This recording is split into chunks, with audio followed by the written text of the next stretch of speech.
Montana Talks here.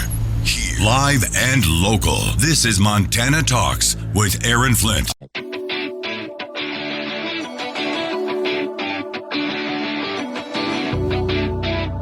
This is where Montana talks. Montana Talks with Aaron Flint. Man, I tell you what, we have got so much content ready to roll for you here on this Monday Montana Talks. In the 6 o'clock hour, if you're just getting up and rolling with us, you might want to go back and listen to the podcast later on today or later on in the week. Played a part of my conversation with retired Lieutenant Colonel Ivan Rakelin at the General Michael Flynn movie event last night. Plus, we talked about Donald Trump Jr. in Missoula, Montana. I'll get back to more of that coverage here later this morning between 8 and 10. Actually, pretty much between 7:30 and 10 this morning. We'll have the phone lines open for you, anything and everything you want to talk about. So I'll just be mixing it up with all sorts of different content that we've got ready to roll for you here this morning.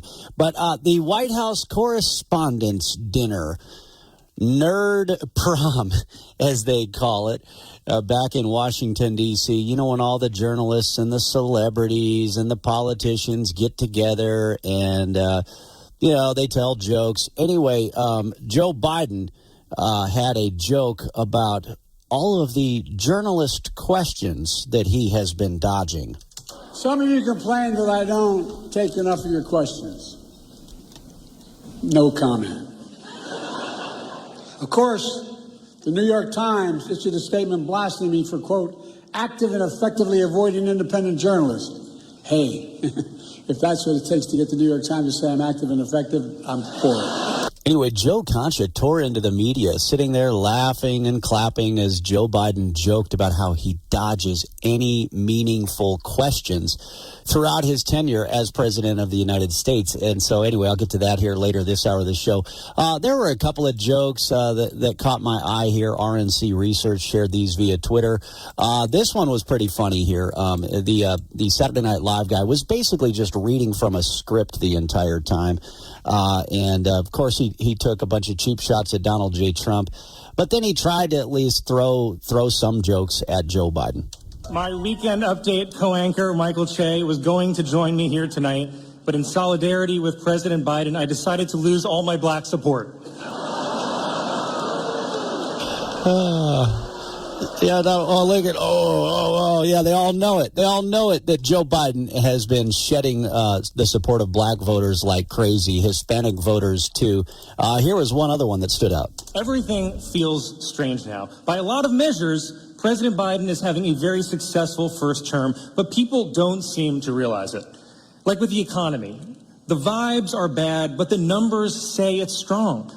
The economy is kind of like you on the steps of Air Force One.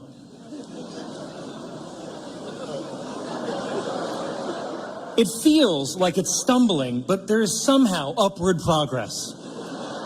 Yeah, who else can say they get to fall upwards? Anyway, I guess that was Colin Jost, I guess is his name, from Saturday Night Live.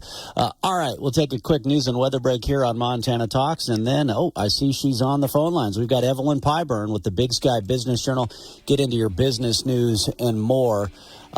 Great weekend this weekend. We were at the Rockin' R Friday night, V42 Fitness Saturday morning, and I had a cheerleading competition for the rest of the day Saturday, all before the Fusion Fight League event Saturday night in Bozeman, which were incredible, by the way. All right, stand by.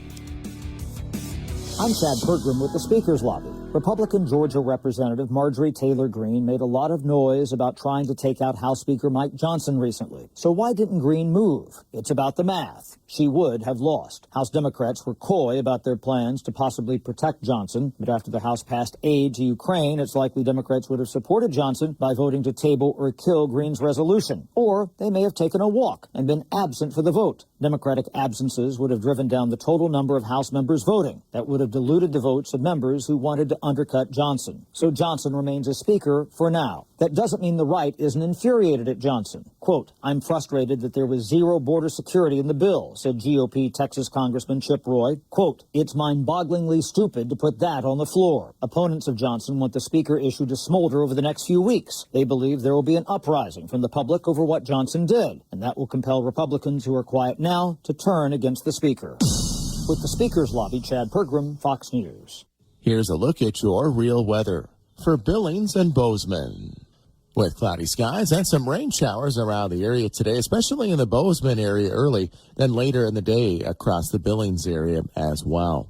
High temperature readings will range from around 57 in the Bozeman area to about 68 in Billings. For tonight, looking at some scattered showers as temperatures head back in the mid-20s, turning to snow showers late in Bozeman. This is weatherology meteorologist Paul Trombley.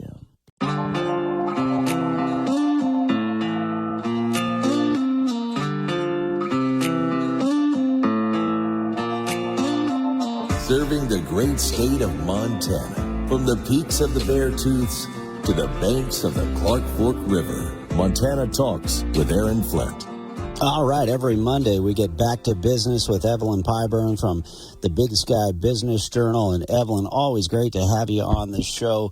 I think this is kind of a cool business story. So Evelyn, I was at a cheerleading competition with our daughter for most of the day on Saturday. And, you know, of course, after the competition winds up, you know, we were at Manhattan High School. Then there's just a long line of cars trying to clear out and get to the interstate. So I decided to drive the frontage road back towards Belgrade instead. And I'm driving past Belgrade Liquors, and they've been doing some events. They had like Jason Momoa there. They've had the Horse Soldiers there. But my next event to go to was the Fusion Fights at the Brick Breeden Fieldhouse in Bozeman. And as I'm driving past Belgrade Liquors, they have these massive video screens on top of their store and then out in front by the road. And they had a full video promo going for the Fusion Fights. I was like, man, that's just like the coolest thing ever, what they had out there, the video screens. I thought it was a creative way to kind of promote their business. But anyway, cool, busy weekend in Bozeman and then Billings for the General Flynn event last night. But what have you been up to? What's the big business news? Well, this is National Small Business Week. And the U.S. Small Business Administration in Montana has announced their award winners, which they do every year. And the really great news is that of the 4 awards they're presenting, 3 of them go to people in Billings. So while the Small Business Person of the Year is from Butte, her name is Loretta Bulliard. She is owner of Mountain West Psychological Resources in Butte. But then all of the others are from Billings. And the other award winners are the Women-Owned Business, Small Business, and that is Linda Hines and Susan Baker, who own the Yarn Bar, which is downtown, I believe. And Young Entrepreneur of the Year is Genia Castro and Aaron Waller, who own Graphic Finesse.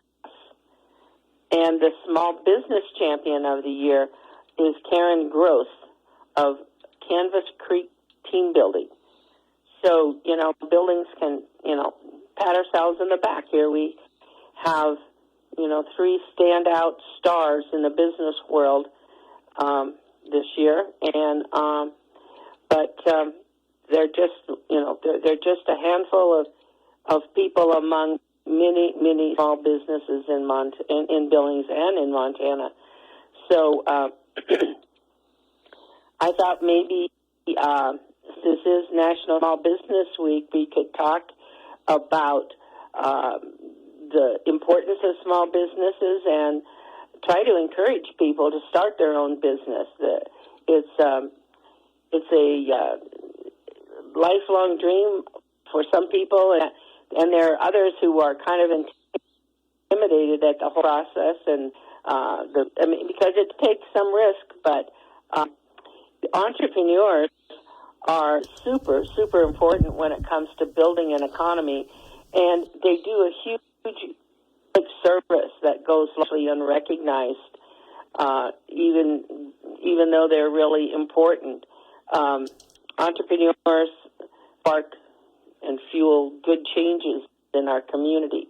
That's right. And they oftentimes they invest it right back in the local communities. You can get a hold of people locally when you're, promoting local events and programs and things like that. Whereas like oftentimes with some of these corporations, I mean, good luck getting a hold of anybody. Good luck getting them to do anything because it's all, basically run by somebody somewhere else, and they have all this red tape and all these policies tying their hands. As you talk about the importance of entrepreneurs and small businesses, it's crazy. Just last week, Joe Biden basically pledged that if he stays in office in the White House, that he's going to fight to make sure that the Trump tax cuts do not stay in. That he will repeal the Trump tax cuts, which sunset here pretty soon. I mean, that would be a devastating tax hike, especially on small business owners, and not to mention the rest of us. Yeah, and it certainly would hurt small businesses. A lot of small businesses get started on something like a tax return or their credit card or Uncle Joe who's got a little bit of extra money. But it is the taxes, even if they're not huge sums, and they often are, but they're a source of startups, and they do more good in the community, in the private sector, in the hands of entrepreneurs than they ever do in the hands of government. That's right. I mean, I think. Yeah, that's right. And the money stays here locally and helps our local economy, I'd say threefold, but it's probably 7 times fold, you name it. All right, more business news coming up after this quick news and weather break and our farm and ranch report here. Hey, speaking of business, healthcare. Lots of healthcare options here in Montana, but one thing that hasn't been in Montana until recently is a specialization known as regenerative medicine that is offered by QC Kinetics.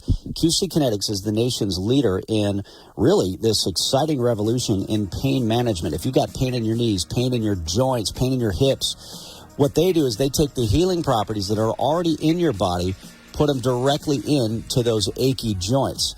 You can get a free consultation. Call them right now. Call them later today if you want. Call QC Kinetics for a free consultation. They've got hundreds of clinics all across America, but they're now in Montana.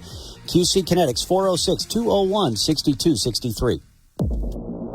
I'm Anna Eliopoulos with your Fox True Crime Minute. A guilty plea in a nationwide scheme to steal and sell human body parts. Former mortuary worker Candace Chapman Scott confessed to selling 24 boxes of body parts from medical school cadavers provided by the University of Arkansas in Little Rock to a man in Pennsylvania for nearly $11,000. Scott reportedly started selling the remains of the cadavers donated to the school to Jeremy Pauley after meeting him in a Facebook group about, quote, oddities. In September, Pauley himself also pleaded guilty to charges related to the theft and sale of body parts, not just from the Arkansas mortuary, but also from Harvard Medical School.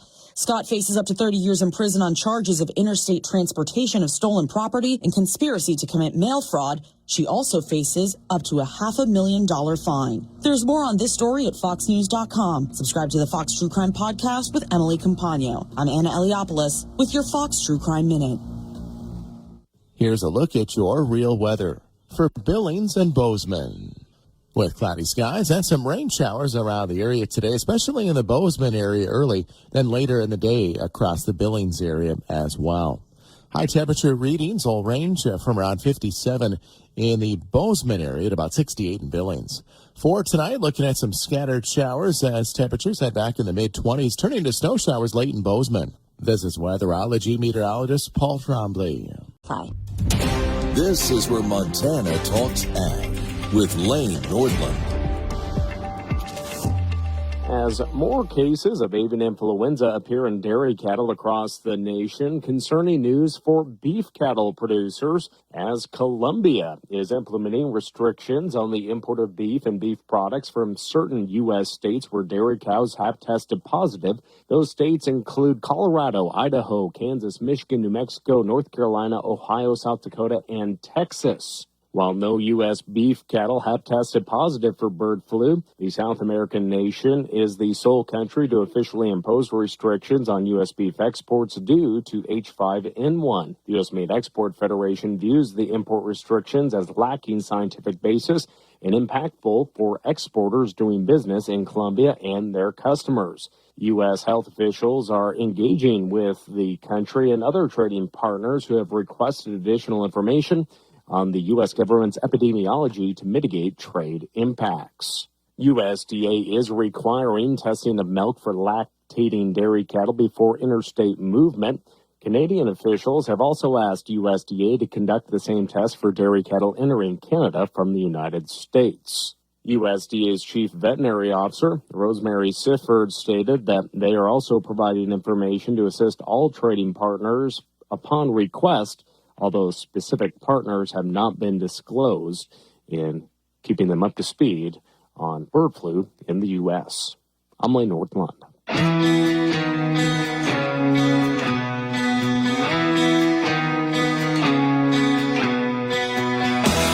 Taking your calls live. 406-294-0970. Montana Talks with Aaron Flint. All right, here in just a few minutes, we'll open up the phone lines for you, anything and everything you want to talk about here on Montana Talks for the rest of the morning, frankly, starting at 7:30 here after the Fox News update. Chatting with Evelyn Pyburn here every Monday. We get back to business with the Big Sky Business Journal. There were a couple other business shout-outs I wanted to give. You know, of course, Evelyn, I've been doing this statewide tour. I know you've heard a thing or two about Paid For by Americans for Prosperity in Montana. We've been targeting inflation and the massive spending by Joe Biden and John Tester driving up the cost of everything. But so we did an event at the Rockin' R Bar on Friday night in downtown Bozeman. That was a great time. We probably had 30, 40 listeners or so drop in and see us and hang out. And then there were a bunch of other people that were in there that we got a chance to catch up with as well. Our friends from, we had Owen, one of our listeners, Owen from Bozeman dropped in, or actually Owen in Belgrade. But anyway, he has a distillery. He has a distillery. It's called Black Pot Distillery in Belgrade. And, man, he brought me a bottle, and I tried some of that on Saturday night. Very good stuff. I can't wait to share that with some of the crew down at the Summit Cigar Lounge. Very good whiskey there from the Black Pot Distillery in Belgrade. And then also our friends from Signs of Montana. I've gotten to tour their shop, and they make some of the coolest signage. If you need a sign for your business, they make some very cool signs, lit up signs and more. They do all the signage like in Yellowstone National Park and for some of the, well-known businesses, not just in the Bozeman area, but really across the state. So it was cool to see those guys in the house at the Rockin' R on Friday as well. Evelyn, did you have more business news you wanted to share? I got a couple of stories I wanted to share with you for sure. Okay, well, yes, I have some stats that I thought would be appropriate since it's National Small Business Week. The capacity in which small businesses function is that they are in a position to see a downturn or some area that's going unutilized in the economy or their local business, and they figure out how to use it. And because entrepreneurs tend to run small businesses, they are able to quickly adjust to changes that will always happen. And it is at this point that innovations and things that can change the entire world emerge and become a huge benefit. Like most of the rest of the nation, however, the share of Montanans who own a business as their main job has fallen rather dramatically over the past 10, 15 years. And it's been a gradual decline. And but it's experienced a turnaround in the last couple of years. But in overall, the state of entrepreneurship in Montana is kind of a mixed bag. It continues to generate more entrepreneurs than any other state, and those entrepreneurs tend to create businesses that are more likely to survive. So after 5 years, they're probably, the odds are they're probably still in business. And part of the reason for that they don't grow very much so, is that Montanans, when they're interviewed, the entrepreneurs say they want it that way. They aren't really big on making huge, big businesses or anything. They like to have a steady, small business that they are in control of, apparently. But that too could be changing because in the recent past, access to venture capital has become greater, and business support services and connection to the outside world has changed a lot. So the opportunities and the pathway to becoming a bigger business has been growing. So it's an ever-changing dynamic there. So, but why does Montana have so many entrepreneurs? I've thought about this a lot, and I think I've never really encountered anybody who's given a real solid reason for that. But I have two reasons, and I think that one of the things is that because Montana was so historically disconnected from mainstream U.S. economic activity in our nation, that if you wanted opportunity in Montana, you had to create it yourself. And especially during hard times when there are no jobs or clear avenues to build a career, that is when most people start their businesses, is really when times are tough. And the other reason I think that Montanans tend to be very entrepreneurial is because they have backgrounds that touch on agriculture, either directly or indirectly. And nothing is more entrepreneurial than agriculture. That's right. If you need something, you got to figure out how to find it. You got to figure out how to get it. You got to figure out how to make it. You got to figure out how to fix it. You got to figure out how to do it all. So why not do it all and start your own business? Great summary, Evelyn Piper. Fox News. I'm Therese Crowley. Campus protesters get physical at UCLA. Scuffles between pro-Palestinian and pro-Israeli protesters, and pro-Palestinian groups break down police barriers at GW University. But Secretary of State Blinken has a message on negotiations from Saudi Arabia. Hamas has before it a proposal that is extraordinarily generous on the part of Israel. And in this moment, the only thing standing between the people of Gaza and a ceasefire is Hamas. How would candidate Donald Trump handle the campus protest? Trump posting this morning in all caps, "Stop the protest now," a day off from his New York City trial. The former president also dismissing rival RFK Jr. as a Democrat plant in a wasted protest vote. The independent Kennedy says, "Meet me on stage to debate," to both Trump and Biden. America is listening to Fox News.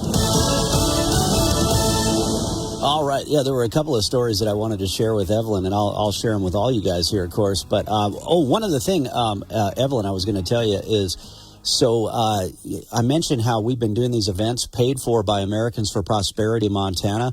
It's the Bidenomics tour that we've been doing, where we've been highlighting the massive spending of Joe Biden and John Tester and how it's driving up the cost of everything. And that's what we were doing. That's what we were talking about at the Rock and R and in Bozeman on Friday. That's what we were talking about at V42 Fitness Saturday morning. Got to see a bunch of great folks there. And then, of course, the Fusion fights. This was incredible. I got to go in the octagon Saturday night before one of their pro fight events, one of the main fights later in the evening, and got to address the crowd for probably 90 seconds or so on camera with Triller TV, and then addressing I'll have to check in with Terrell Bracken, probably 2,500, 3,000 people. I'm not sure how many people they had there at the Brick Breeden Fieldhouse, but it was a great crowd. Great to meet the folks at Belgrade Liquors there as well. It was fun catching up with their whole crew. But anyway, so today, around lunchtime, we're going to be doing another one of our events. We're going to have some gift cards available. We're going to be at the Ace Hardware Store, the King's Ace Hardware Store on Zimmerman Trail in Billings.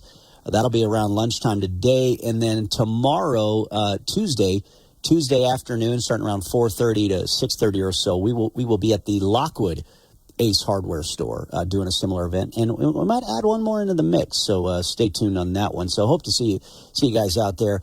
And hey, if you if you have a restaurant or a grocery store or, a hardware store, an event like that, and you want us to bring our event to your location, send me an email, send us a message on the Montana Talks app, or email me, Aaron@MontanaTalks.com. Because, we're still looking not only to get out elsewhere across the state, but certainly do more events in the Billings and Bozeman areas. In fact, I'm going to be speaking at the Gallatin County Republican Women Luncheon coming up on Friday, May 10th. So maybe we can do some events, in the Bozeman-Belgrade area Thursday the 9th, and then also on Friday the 10th as well. Gas stations. If you own a gas station, we'd love to come help pay for people's gas at your gas station to make up for the high gas prices people are paying right now because of the energy policies of Joe Biden and John Tester. But the other two stories I wanted to share, as I travel the state doing these events, we get great information from our listeners that call into the show, but it's always interesting. I find this every time we get out of the studio and we go see folks face to face in person. You get people that will share information with you that they won't necessarily put it in email, they won't necessarily put it in an app message, and they may not even call into the show and tell you about a story about this whole student loan debt relief stood out to me. Another story about DEI and the discriminatory scam known as DEI. How is that impacting Department of Agriculture funding? This was very interesting. I'm going to share two of those stories after this. Phone lines are open for you. This is Bullet Points. I'm Tom Graham. Undermine America's constitutional right to keep and bear arms. That's what the conservative group, the American Accountability Foundation, is saying about some of the biggest institutions on Wall Street. The group released a report recently calling out several companies, including Goldman Sachs, Wells Fargo, and Bank of America, for using their control over capital to undercut gun manufacturers and organizations that represent gun owners. The group sharing a memo with Fox Business writing, over the last decade, significant media attention has been paid to the left's obsession with using banks and asset managers to end fossil fuels. Unfortunately, very little attention has been given to the left's use of certain banks to chip away at legal private ownership of firearms. Goldman Sachs was unavailable to comment, and both Wells Fargo and Bank of America didn't have an immediate response. And those are your bullet points. I'm Tom Graham, Fox News. Cashback.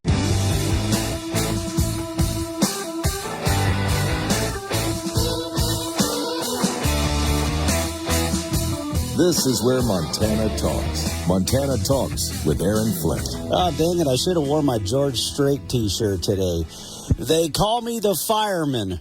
That's my name. They call me the fireman. Ohio Senator J.D. Vance, he is calling Donald J. Trump the fireman. The fireman. The world is on fire, and he sees Trump as a bit of a fireman. They call him the fireman. That's his name. Anyway, that's we're playing more generic music so that they don't shut off our podcast on the various podcasting platforms. But that's all right. You guys, the moment I say George Strait and fireman, you know exactly the song I'm talking about. You can hear it right now, can't you? You're gonna play that later this morning. All right, let's see. Maybe I'll get to that soundbite here in just a second. I do want to go to Joe Concha talking about the White House Correspondents' Dinner Saturday night in Washington, D.C. with all the celebrities and everybody else. Nerd prom, as they refer to it. It's like the Oscars for all the nerds in Washington, D.C. I've been to it, yeah. So there you go. I'm one of the nerds who actually got to attend one of those correspondence dinners back in the day when George W. was still president. But first, a couple of stories that I was going to share. So it's very interesting. I mentioned I was at the Rockin' R Bar in Bozeman Friday night, met with a ton of great listeners and other folks that were there. And then we were at V42 Fitness Saturday morning in Three Forks.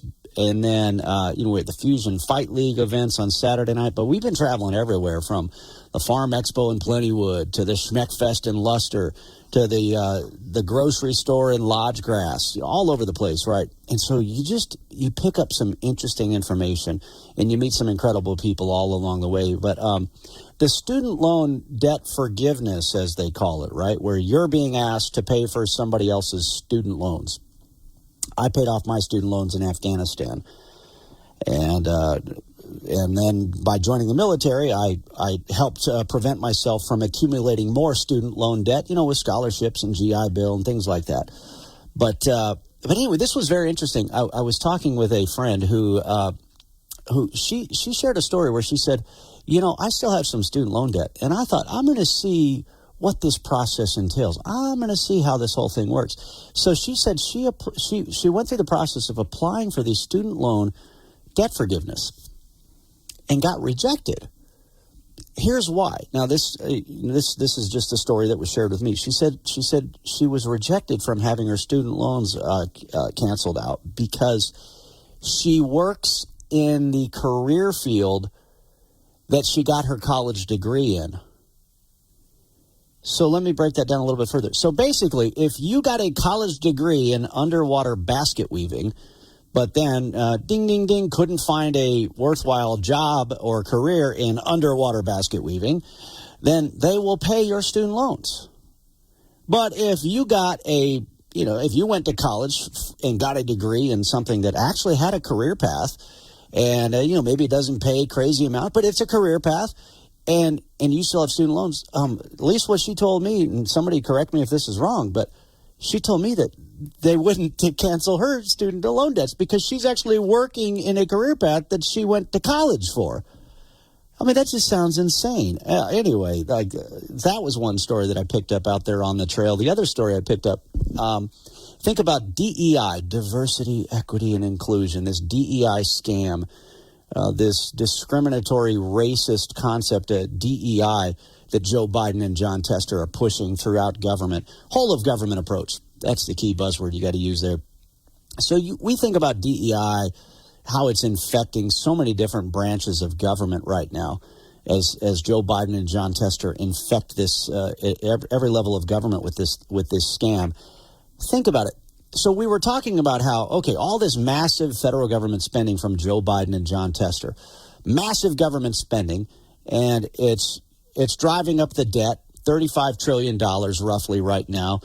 And then as a result, it's also driving up inflation. It's driving up the cost of everything that you and I have to pay for right now. Groceries, restaurant bills, everything, you name it, right?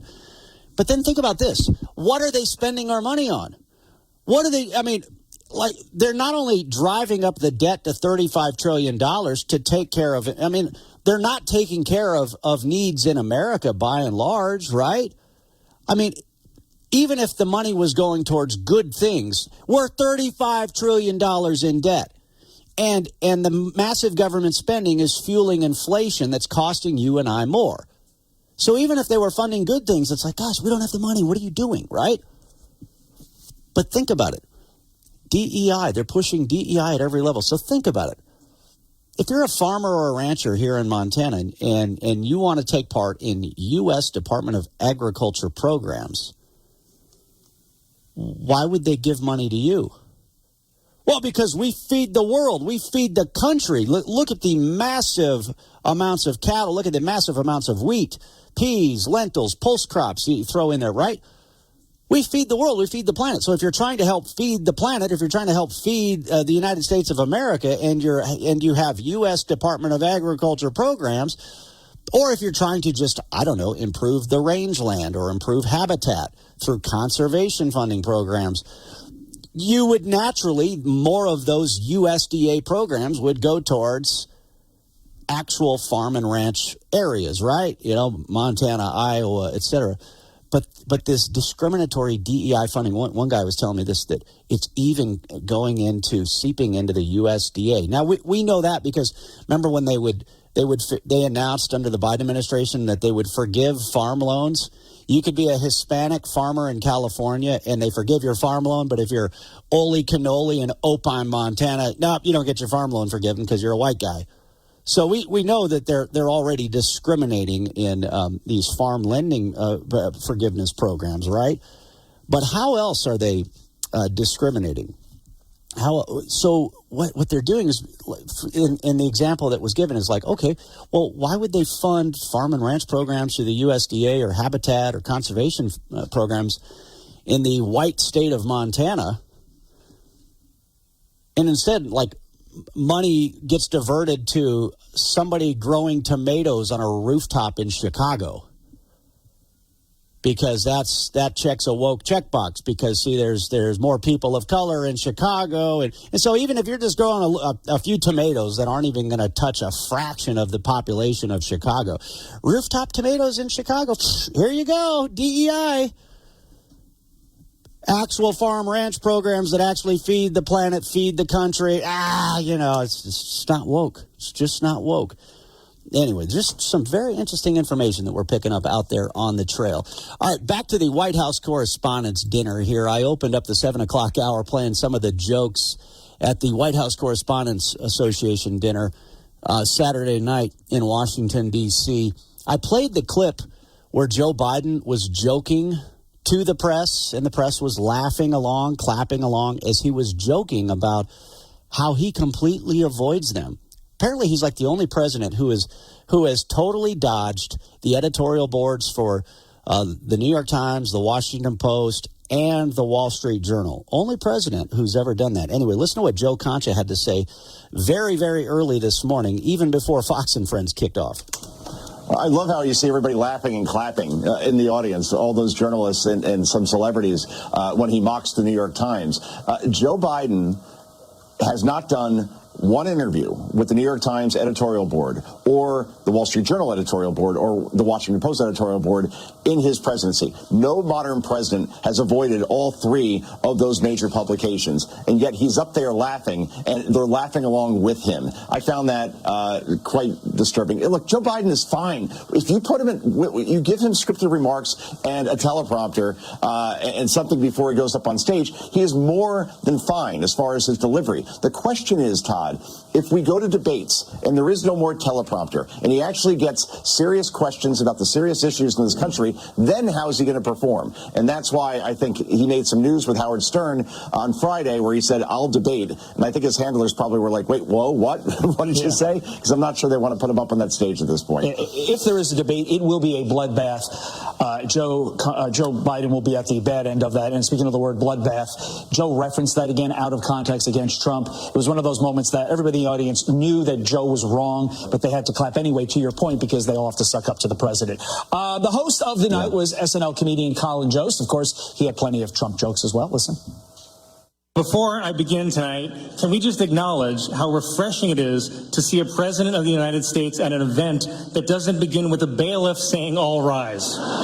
Republican candidate for president owes $500 million in fines for bank fraud and is currently spending his days farting himself awake during a porn star hush money trial, and the race is tied?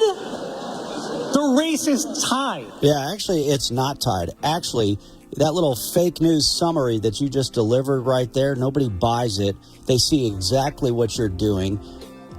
Locking up your political opposition in a courtroom while Joe Biden shuffles around campaigning, attending nerd prom and all this other stuff. And the race is not tied. As Concha pointed out, Donald Trump is up several points right now. Listen closely. That's not just paint rolling on a wall. It's artistry. A master painter carefully applying Benjamin Moore Regal Select Eggshell with deftly executed strokes. The roller, lightly cradled in his hands, applying just the right amount of paint. It's like hearing poetry in motion. Benjamin Moore, see the love. Fox News commentary. USC caved to anti-Israel thugs and canceled the school's main stage graduation ceremony. This is why we can't have nice things. I'm Tommy Lahren. More next. I'm Emily Campagno, host of the Fox True Crime Podcast. January 26th, 1988 was a cold and suspiciously quiet night at the Indianapolis Police Department. But the frigid night took a chilling turn with news of a triple homicide. This week, I'm joined by retired Sergeant Judd Green for a look back at this savage case. Available now on Apple, Spotify, and FoxNewsPodcasts.com. First it was remote learning at Columbia, and now USC in Southern California has caved to anti-Israel campus thugs with the cancellation of the school's main stage commencement ceremony. The planned May 10th ceremony was nixed due to new safety measures. The university has promised to hold other alternative, smaller commencement celebrations, but they will be nothing like the main stage event, which welcomed roughly 65,000 attendants in past years. This is a cowardly move by USC. Instead of putting a swift end to this campus intimidation by pro-Palestinian and openly anti-Semitic agitators, the university essentially rubber-stamped and validated their behavior. If you're a high school student, now might be the time to look into trade or vocational options, given that even the nation's top institutions can't seem to keep their students safe. I'm Tommy Lahren, and you can watch my show Tommy Lahren is Fearless at Outkick.com. Media Minute with Howard Kurtz. Howard Stern long ago stopped being a shock jock and turned into one of the best interviewers in the business. That's why President Biden went on his show for more than an hour and told some funny stories about growing up and some sad stories about his loss of family members. But the Sirius XM host, totally in the tank for the president. If you're a good father to your family, I know you'll be a good father to the country. And you're the kind of leader I love. We're lucky to have you in the Oval Office. When Stern said, I can't imagine you're going to lose, Biden said about Trump, he's promised if he doesn't win, there's going to be a bloodbath. But the irony here is that in the old days, it was Donald Trump, long before I got into politics, calling into the Stern show. They would do locker room talk and rate women, but politically, Stern now can't stand him. Now, he did say he would be willing to debate Joe Biden, but I'm not so sure. I think he was just deflecting the question. With your Media Minute, Howard Kurtz, Fox News. Man, it is an absolute circus, a clown show that is taking place in this country right now. But this is no normal circus. This is no normal clown show. Did you guys hear about Paranormal Cirque? The Paranormal Circus in Billings last weekend. Boy, doesn't our country seem like a paranormal circus right now? Open borders, criminals put back out on the streets, the law. Town and Country Supply has you covered in Laurel, Hardin, and Bridger. Town and Country Supply, rooted deep, growing strong, and this is your co-op.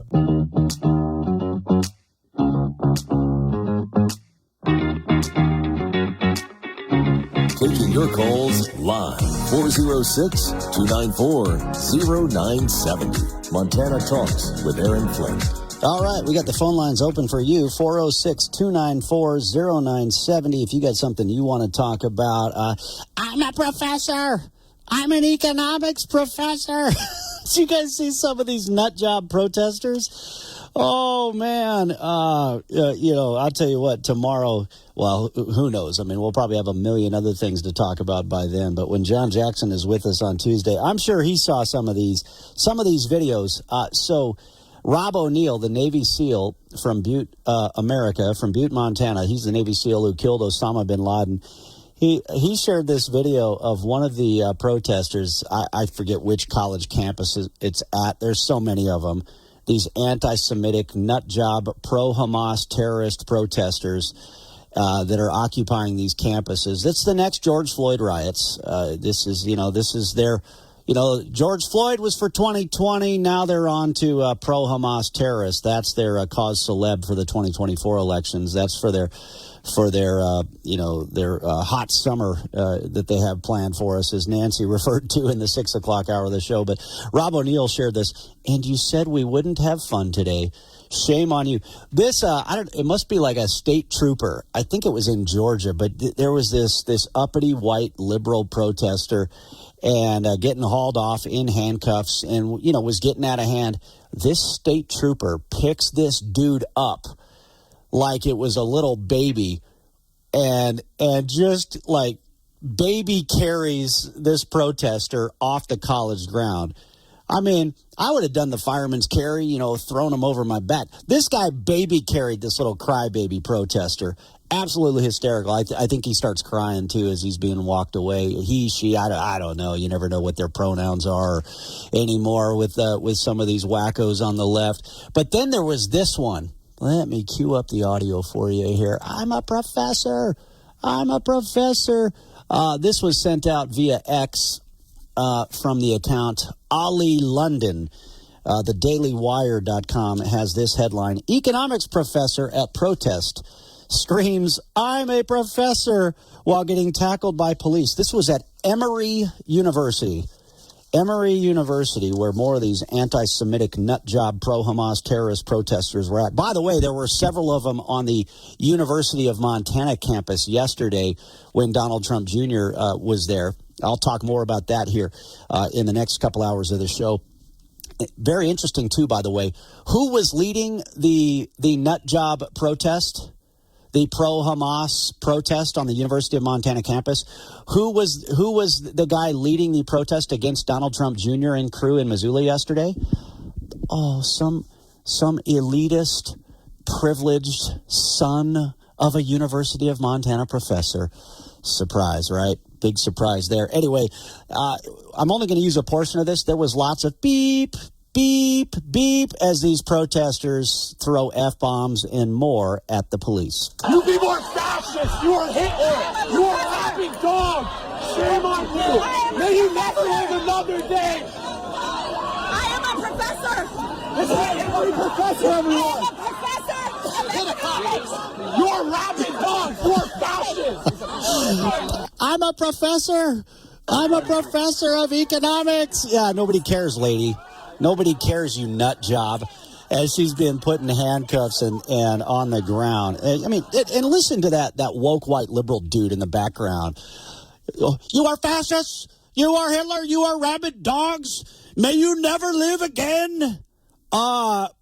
Dude, I think you might be actually what you're projecting onto everybody else, as you're literally taking part in a protest attacking Jewish people, attacking Israel, calling for genocide against the Jews. But yet you're calling law enforcement simply trying to bring peace to these campuses. You're calling them the fascists? And this entitled professor's son at the University of Montana campus, same deal. He said basically the same garbage that woke white liberal guy was just saying right there. Stand by. We'll tell you more next.